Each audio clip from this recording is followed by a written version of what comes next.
On Friday, September the 24th, the Chief Constable of Leicester issued a statement relating to his application to ban a proposed march by the EDL. The Chief Constable cites trying to balance, and I quote, the freedoms of religion, expression and assembly enshrined in the Human Rights Act against a belief that serious public disorder may occur in Leicester. Subsequently, Theresa May has granted the Chief Constable his wish to ban the EDL march, so I have to ask you, do you think this is fair? If not, why not? Of course it's not fair. We know it's not fair. Everyone knows it's not fair. It's certain groups in this country, I'll list them, excuse my pronunciation of most of the words because they're Arabic or in Urdu. Growing up in Luton, they teach Urdu in the schools as one of the main languages, so I should be able to pronounce some of them, but I'll have a go. Al-Mujahideen and front groups like Muslims Against Crusades, the Muslim Defence League, who are ironically aided and abetted and funded by the UAF and communist groups with links to powerful trade unions. There's Hizb ut-Tahrir, the Hitton Institute, Muslim Council of Britain, Muslim Association of Britain, Federation of Student Islamic Societies, Scottish Islamic Foundation, Finsbury Park Mosque, Muslim Welfare House, British Muslim Initiative, Islamic Forum of Europe, Birmingham Central Mosque, the Muslim Safety Forum. Disgracefully, this Islamist group advises the UK police on issues concerning British Muslims. The East London Mosque, the Islamic Foundation, Markfield Institute, UK Islamic Mission, I Engage, the Islam Channel, the Islamic Human Rights Commission. Then you have Wahhabi-influenced mosques and groups such as Al-Maghrib Institute, Taliban Institute, Strategy to Reach E-Power and Educate Teenagers, Green and Chambers Consulting, World Association of Muslim Youth, Green Lane Mosque, Brixton Mosque, Regent's Park Mosque, Leighton Mosque, Luton Central Mosque, Lewisham Islamic Centre. Where did I get all these names from? All these names were on a leaked list that was being sent to our government by an organisation called the Quillam Foundation. The Quillam Foundation is headed by ex-Islamic extremist terrorist supporters who have now converted to the other side and want to expose extremism and inform the government on what's going on. Now, all of these organisations, all of them, many of which are funded by the government and are tax-paying money, like the Prevent scheme, £140 million pumped into Islamic communities in order to prevent young Muslims becoming terrorists, of which there's no paper trail for hardly any of it. Luton Central Mosque, one of the one mentioned here, there's a police investigation into it for the £140,000 they were given. And the government have actually come out and accepted the majority of this money has fell into the hands of extremists. Well, you're funding extremists. Anyway, the government are funding it with our taxpayer money. And all of these groups, their objectives and their goals are the same as Al-Qaeda's. They just have different routes. Some of them, they are maybe doing it peacefully, but their ultimate goal is an Islamic state. It is Sharia law being implemented in this country. It is converting our areas, our nation, into an Islamic way of life, of which we don't want, and we won't tolerate, and we won't have it. But we're banned from marching. You've got all these organisations, all these groups, massive organisations, funded by the government, supporting extremist, terrorist groups, prescribed groups such as Hezbollah and Hamas. Every year in our capital, there's a march called Al-Quds, which I think is the Islamic name they get for Jerusalem. But it's Al-Quds rally, which 5,000 of them this year done it. We went last year to check it out, and what we saw was disgusting. We saw Al-Qaeda flags, Hamas flags. To think we've got lads dying for our country, for British servicemen, dying against the sworn enemies of this nation, Al-Qaeda. They're being killed. And whilst they're being killed, through our capital every year, Muslims are marching, flying the flag of Al-Qaeda, burning our flags in our country. And we're supposed to accept this and tolerate this. Did the Home Secretary, Theresa May, did she ban the Al-Quds March? Well, no, she didn't. We don't turn up and attack them every year. We will turn up and counter-protest them from now on, wherever they go. But just because we don't come and commit violence against them, like the Islamic community do against us, they're not banned. They're allowed the freedom to march through our capital every year. They're not met with cages or fences or police batons or police horses. The police wouldn't dare. So they're marching, undermining our Western democracy. with prescribed organisations such as Hamas and Hezbollah, inciting religious and racial hatred against Israel and Jewish people. Bomb Israel is one of their main charts. Every single year, flying terrorist flags, and nothing is done. Hizb ut-Tahrir, 5 days ago, which is another extremist organisation that's banned in most European countries, but is allowed to prosper, hold conferences, get bigger and get funded in our country. We are living amongst extremist terrorist organisations day by day. And Hizb ut-Tahrir, without no cooperation with the police, about 5 days ago in Birmingham, hundreds of them marched straight through the city. Marched straight through. No interference from the police or the authorities, nothing. And nothing. They're allowed to. Of course they're allowed to. The government, of course they're allowed to, because we have a two-tier system. We all know it. Theresa May just stamped it. She's just put her stamp and her name next to what we all know is one rule for us and another rule for them. Never, ever, ever has an Islamic rally been banned. Never, ever has the police even got their batons out. We have our heads smashed in every demonstration. We will again on Saturday in Leicester. We know that.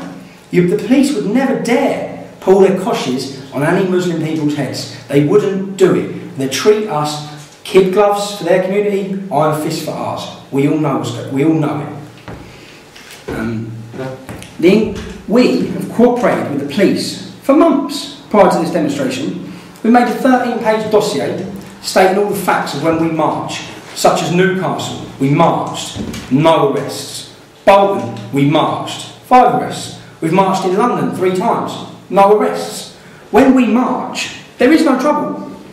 When you kettle us in and you treat us like animals and you keep us in a cage for 4 hours without being allowed to walk anywhere, go to a shop, do anything, most of the time not even use a toilet, and then you draw your batons out and you wear riot shields, and when you look across the other side of the city and on the other fences, and you've got Muslim youth running amok through the city attacking people, not caged in, the UAF never caged in, always marching, and the anger, by banning our march, you have just rose the anger level across the whole country again, because you're just implementing a two-tier system that people will not tolerate. We will not tolerate oppression, we want the rule of law implemented equally across both communities, all communities. If you ban the English Defence League from marching, you better ban Al Quds, you better ban Hizb ut-Tahrir, but you won't, Theresa May, you won't, and you haven't. And because of this, you will see the English Defence League descending in Leicester on Saturday, and you'll have 1,000 police officers on the streets of Leicester to police the demonstration. Now, they're not worried most of the time about what the English Defence League are going to do, they're worried about what the Muslim community are going to do. If you look at the cities they let us march in, it's where there's not many Muslims. We are here, we are willing to talk, we are willing to work with the police, with the government, with the councils, with politicians. We want our voices heard, we're not going away, we will never now go away. Wake up, we're not going anywhere, so you might as well start listening, you might as well start communicating, rather than communicating with us for months and then slapping us in the face with a Home Secretary ban. Now, because of this, we've now announced that we'll be marching in Coventry, where we all know wherever we march, gangs of Islamic youth come out to attack us. So you'll now have to deal with the Islamic youth in Coventry. You'll now need 1,000 police officers in Coventry, 1,000 police officers in Leicester. And we're going to come to Nuneaton as well on the same day. We're going to split our divisions, and we're going to send different divisions and different regions to different cities. There's going to be 3 cities we're going to demonstrate in. And the reason why is because we want a march. We want equal rights. We want, if militant Islam is marching week in, week out through our towns and cities, we're marching against it. That's it. It's not going away, we're not accepting it, we're not going to sit back. We sat back in Bradford and said, right, let's still work with the police, let's see how they treat us, let's see what they do. We had 4 coaches smashed to pieces, couldn't even get them out of the city, couldn't even get our supporters safely out of the city. We were caged like animals, we were put in a big massive pen, and then everyone says the English Defence League acted like animals. There was, say, 1,500 people there. 30 young lads, after being caged in a pen for 5 hours, their frustration boiled over and they threw a few bricks because they were fed up. The level of anger, the undercurrent of anger across this country, it's already there. People are angry, people are disgusted, people are so angry and so prepared to, or not prepared to, but some people don't know no other way of showing their emotion because they're not being listened to. We're not being listened to. Nothing's changing, is it?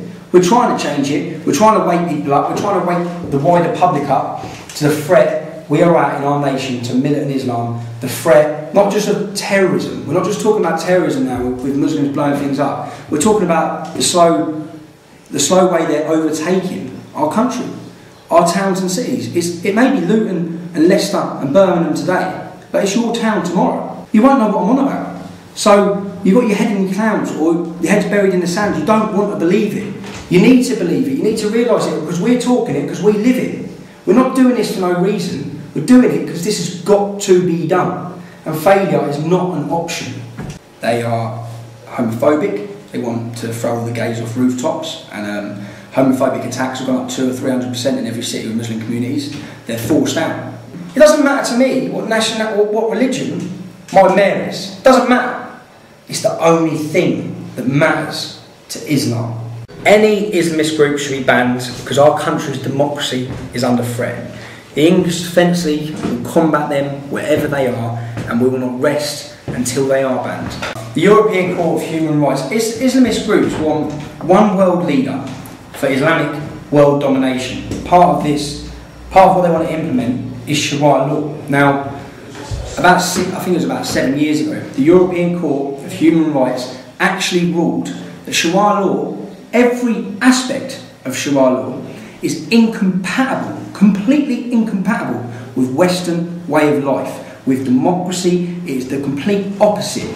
But yet we have 100 Sharia courts in this country. This is a law. It's in the European Court of Human Rights. It's a law. They've done an investigation, and we all know it's incompatible. It stands against everything we stand for. But yet we have 100 Sharia courts in this country. You were banned in part, at least, because of some allegations that the EDL threatened to smash mosques up. Is this true? No, there's no truth in it whatsoever. This lie that's come from leaders of the Islamic community in Leicester, they've used this in order to get Theresa May to stamp the ban. It will be unfounded. If this rumour's come about, we want to know, have you got any evidence to support it? Are there any facts? Every single time we demonstrate, there's rumours that come out of the Islamic community like this. We've heard this, we've heard that. We have never smashed a mosque up. So we've never smashed a mosque up. We're not about that. We have a core message. We know that's not the route to go down. We know we don't want to go down the violent route. That's not what we're about. We're about trying to wake up our spineless, pathetic politicians and trying to get some of them to stand up for their community, for their electorates, trying to get some of them to defend us and defend our community, defend our way of life, defend our country. These unfounded claims are again a deliberate attempt to incite violence and break down community cohesion by Islamic leaders in Leicester. And quite frankly, we need to wake up, we need to combat it, we need to not even combat it, we just need to let the wider public know through having our demonstrations, getting media attentions, whatever chance we get on the radio, on the news, we'll tell people what's going on and just try and wake people up so that they join us, they fill the ranks of the English Defence League, and together we combat Islamism and Islamists in this country.